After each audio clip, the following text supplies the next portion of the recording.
Pansus Hak Angket Pemakzulan Bupati Pati mulai memproses tuntutan masyarakat. Hari ini Pansus meminta keterangan beberapa mantan karyawan RSUD Suwondo. Mantan karyawan RSUD mengungkap mereka dipecat dengan alasan yang mengada-ada. Salah satu mantan karyawan mengaku dipecat karena diisukan menerima suap dalam penerimaan karyawan baru. Kuasa hukum mantan karyawan RSUD Suwondo menilai pihak yang melempar isu suap adalah Bupati Sudewo sendiri. Saya harus dipekerjakan kembali ke Suwondo. Oke, untuk yang tadi kan sempat diintimidasi ya Bu ya di tempat kerja yang baru sehingga tidak dipekerjakan, itu gimana itu Bu? Berarti sampai sekarang jenengan sama sekali tidak bekerja? Saya sampai sekarang sudah tidak kembali ke sana. Yang intimidasi siapa Bu? Ada saya nggak berani ngomongkan di sini ya. Maaf ya. Kita sering mendengar Bupati Pati mengatakan selain alasan efisiensi, alasannya adalah kawan-kawan ini masuk dengan menyuap, terindikasi menyuap. Sayangnya indikasi itu hanyalah wacana yang dilempar kepada publik tanpa dibarengi dengan alat bukti atau upaya dari Bupati untuk mengungkap bagaimana indikasi kawan-kawan PRSUD yang sudah dikeluarkan ini itu menyuap. Ketua Pansus Hak Angket Pemakzulan Bupati Pati, Teguh Bandang Waluyo, mengaku kaget setelah mendengar berbagai keterangan mantan karyawan RSUD Suwondo. Ketua Pansus menyebut ternyata banyak persoalan kebijakan dan pernyataan yang seharusnya tidak pantas diucapkan seorang bupati.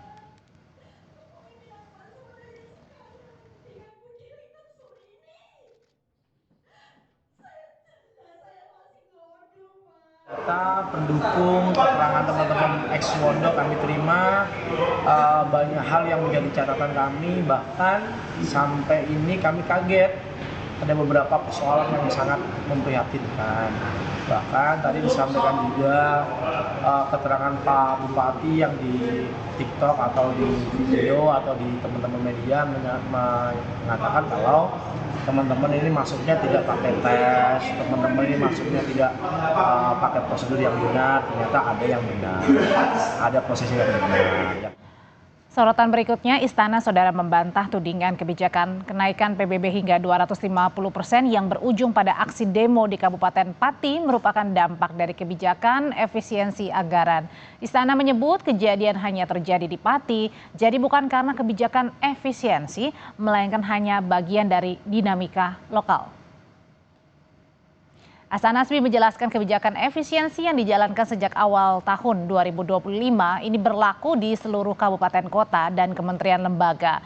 Menurut Hasan Nasbi, jika apa yang terjadi di Pati imbas kebijakan efisiensi pemerintah pusat, maka seharusnya gejolak juga terjadi di seluruh kabupaten kota.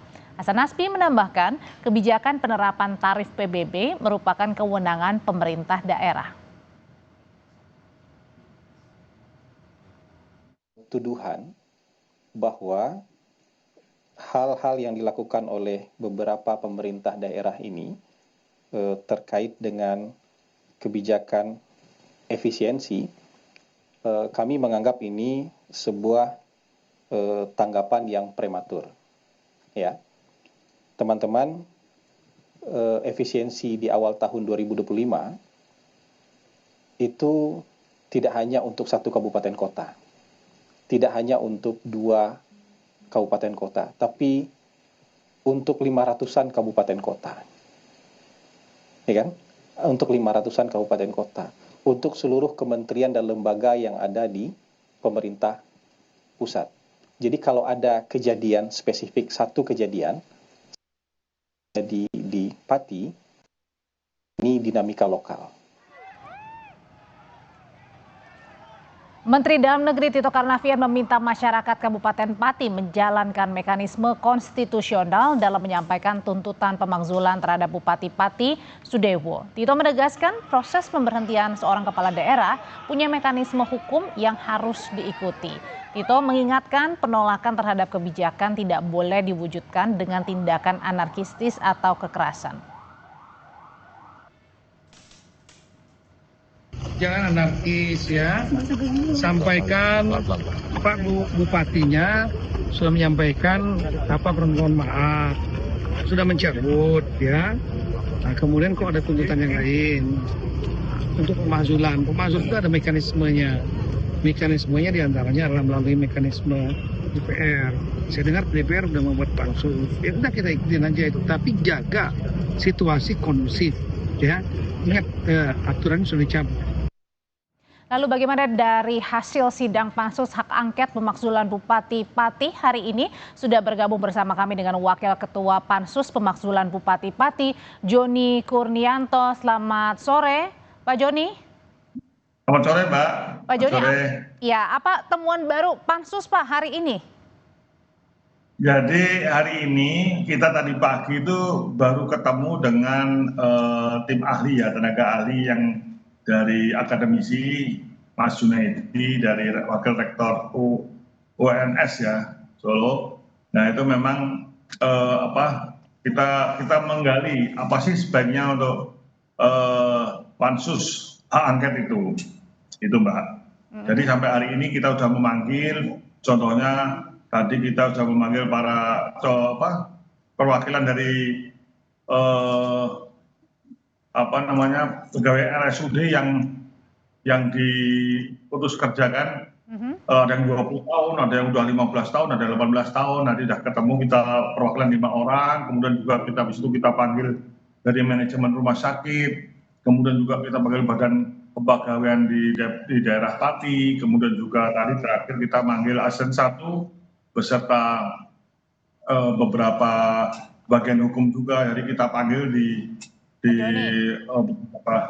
daerah di Pati yang pejabat-pejabat di Pati yang berhubungan dengan itu. Oke, jadi ini pemanggilan untuk pejabat-pejabat bupati atau mungkin mantan-mantan ya, mantan-mantan pegawai begitu. Apakah ini untuk memang mendalami sebenarnya bagaimana perilaku dari Pak Bupati Pati sendiri atau memang apa yang concernnya Pak?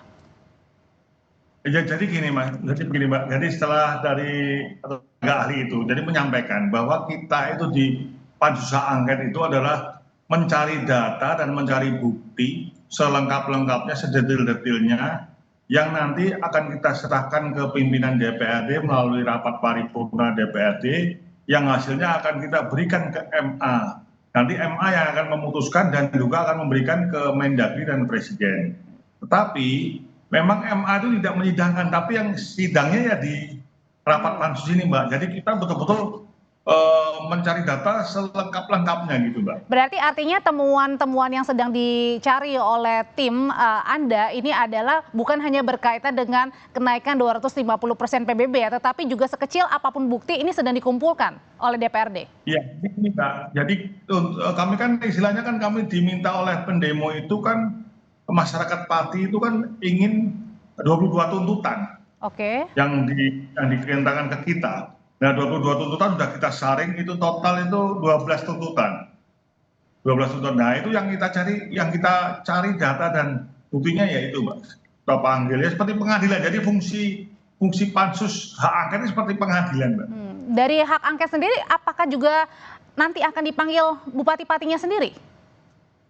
Ya bisa jadi nanti kan bergulir Mbak. Nanti kan bergulir. Nanti tuntutan dari teman-teman dan juga nanti diarahkan oleh tim ahli dari kita, nanti kan sudah memanggil tenaga ahli yang dari akademisi. Nanti juga ada tenaga ahli dari sisi hukum pemerintahan, hukum tata negara, nanti akan memberikan masukan kepada kami Mbak. Nah biasanya nanti untuk hasil dari hak angketnya sendiri berupa misalnya pada saat anggota DPR merespon atau dari temuan-temuan tersebut yang nanti akan dikaji oleh ahli dan juga saksi. Jadi temuan-temuan yang kita dapat itu yang mengaji ya kita tim pansus hak angket. Nah tenaga ahli itu hanya memberikan masukan Mbak, memberikan ini jalurnya begini yang benar, ini yang benar, ini yang benar, ini salah gitu Mbak. Oke, lalu targetnya sendiri untuk kesimpulan dari pemakzulan Bupati Pati kapan Pak Joni? Targetnya kalau menurut tatip kan itu sebetulnya Pak maksimal 60 hari atau 2 bulan. Tapi kami ini berusaha secepat mungkin, kami ini maraton karena memang tuntutan dari warga masyarakat. Jadi kita maraton pagi, siang, sore, bahkan malam pun, ini pun kita baru selesai nih setelah dari pagi dan tapi rencana besok itu putar libur karena ada acara kenegaraan sampai hari Senin juga libur bersama, nanti baru Selasa kita mulai lagi. Pak Joni, tapi dari tadi Anda bertemu tadi pagi, kemudian ada mantan karyawan yang datang dan kemudian Anda bertanya begitu, sebenarnya apa sih temuan-temuan sementara dari Bupati Pati yang Anda kemudian saat ini sedang telaah? Ya, jadi contoh tadi masalah karyawan rumah sakit yang itu ya. Jadi secara moral atau etika saja, sebetulnya kalau karyawan sudah kerja 20 tahun, apalagi kemarin mengalami dia membantu kita di masalah COVID, terus dilepas dengan begitu saja tanpa alasan jelas dan juga melalui tes yang betul-betul nilainya juga tidak tahu tapi disebutkan bahwa dia gagal atau tidak lolos, itu memang betul-betul ya kita ya gimana ya secara moral ya salah ya gitu loh. Jadi tidak ada juga pesangon segala macam. Jadi ada 220 orang ini, Mbak. Jadi memang suatu hal yang nggak benar ini kelihatannya seperti itu. Oke, Pak Joni, kan ada tuntutan dari warga. Sebenarnya tolak ukur dari pemakzulan seorang bupati atau seorang kepala daerah ini seperti apa sih, Pak Joni? Jadi tolak ukurnya nanti adalah kelihatan. Jadi intinya adalah satu. Jadi Pak Bupati ini melanggar sumpah janjinya nggak pada saat kemarin dia melakukan sumpah janji sebagai bupati? Itu gitu aja. Kalau dia kelihatan sudah melanggar itu. Melanggarnya seperti apa yang kemudian ini terbukti? Administratif, kan bisa sisi administratif, Mbak. Sisi juga bisa sisi moralnya, jadi banyak macam kan, Mbak itu. Nah itu makanya kita kumpulkan data sebanyak-banyaknya. Seperti itu, Mbak. Jadi satu contoh lagi adalah mungkin mutasi karyawan, mutasi kepala dinas, atau mutasi PNS yang mungkin tidak benar ya. Tadi sudah mulai disinggung-singgung itu ada mutasi-mutasi yang bahkan ada yang double rangkap jabatan cukup banyak ini. Oh, itu juga ditelaah ya? Salah juga, itu juga termasuk tuntutan dari pendemo juga, Mbak. Oh, oke. Pak Joni, selama hak angket bergulir, apakah juga diperbolehkan atau memang tidak diperbolehkan atau tidak ketika ada perwakilan dari masyarakat untuk bisa melihat atau menyaksikan langsung jalannya hak angket? Atau memang ini internal? Ya, memang bukan. Memang niat kami, tim pansus hak angket DPRD Pati ini kita buat transparan. Jadi kita mengundang pendemo masyarakat, bahkan pers, semua pers silakan dilihat secara live streaming monggo. Jadi jangan sampai juga anggota ini juga masuk angin, jangan sampai nanti terjadi hal-hal yang tidak ke kami. Padahal kami itu niatnya betul-betul pengen ya sesuai dengan permintaan pendemo atau masyarakat. Tapi kan Pak Joni, kalau kita melihat juga Pak Bupati kemarin ini sudah membatalkan kenaikan PBB 250%. Apakah ini sebenarnya akan menjadi pertimbangan buat anggota DPRD kah? Ya bisa jadi, tapi kan ini Mbak, kita melihat kan prosesnya. Karena terus terang, masalah kenaikan PBB 250% itu kami DPRD tidak pernah diajak bicara. Oke. Kami tidak ada komunikasi, tidak ada komunikasi ke kami. Oke. Dan kalau untuk pemanggilan dari Bupati Pati sendiri, kapan Pak Joni? Belum tahu Mbak, nanti yang jelas tuh kami setiap kali rapat, ini kan ada 4 session. Yang satu session berhenti, selesai, kita melakukan rapat internal. Rapat internal kita diskusi mana sih yang benar, mana salah sih, mana yang harus kita lakukan. Nah itu baru kita Mbak. Jadi sementara belum Mbak. Oke, Pak Joni, ini kan Pak Bupati masih tetap menjabat sebagai Bupati Pati ya Pak ya. Ini dengan hak angket yang sedang bergulir, bagaimana jalannya roda pemerintahan daerah Pati? Ya kami berusaha pansus ini memang betul-betul independennya memang betul-betul harus kita jaga betul, sehingga kalau untuk urusan pemerintahan mungkin ada perwakilan, misalnya ada undangan dari Pemkab ya biar jalan Mbak, biar berjalan sebagaimana mestinya. Tapi yang jelas kami sudah bertekad pansus hak angketnya harus independen dan memang transparan dan juga harus secepatnya, sehingga biar masalah-masalahnya selesai hingga kita jalan normal lagi, gitu Mbak. Oke, dan untuk dari anggota DPRD sendiri bagaimana caranya juga meyakinkan bahwa ya ada tuntutan dari warga kekesalan kemudian juga, tapi bagaimana juga dalam hak angket ini juga betul-betul dilihat apa-apa saja temuan-temuan yang akhirnya ini banyak pers yang memuat ya, terus juga wartawan lokal tuh live TikTok, Mbak. Udah kelihatan, Mbak, itu kelihatan. Jadi nanti bisa dilihat, misalkan anggota dewan dari fraksi apa yang nggak hadir, apa yang nggak bertanya, apa gimana, kelihatan semua, Mbak. Itu tadi.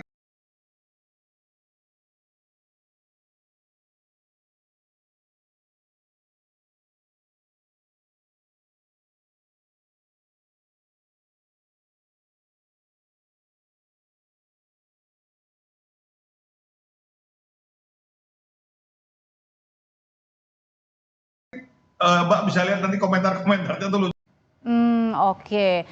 Tuntutan-tuntutan lain, Pak Joni, selama berjalannya hak angket dari warga, apakah warga juga akan menyatakan bahwa akan tetap misalnya untuk bersuara? Untuk Ya, mengawal? yang penting gini, kalau bagi mereka sih, ayo Pak, cepatnya Pak, cepatnya. Tapi memang kita harus proses dan hati-hati, Mbak. Jangan sampai nanti dalam prosesnya kita salah. Kita juga nanti menyerahkan ke MA juga nanti juga disalahkan juga, nanti percuma. Kalau kita buru-buru, terus tidak sesuai dengan kaidah hukum yang berlaku, itu juga percuma, Mbak. Nah itu tadi balik lagi ke pertanyaan saya adalah bagaimana caranya juga meyakinkan iya ada tuntutan dari warga, tapi satu sisi juga akan ada mekanisme yang memang harus dijalankan dalam hak angket ini untuk pemakzulan seorang kepala daerah, Pak Joni. Ya. Makanya kami adakan terbuka, Mbak, semua bisa meliput, siapapun bisa melihat, bisa meliput, bisa live TikTok, silahkan. Sudah, itu bisa kelihatan, Mbak. Ya kita mengajari masyarakat bahwa ini loh, Dewan itu tidak selamanya jelek.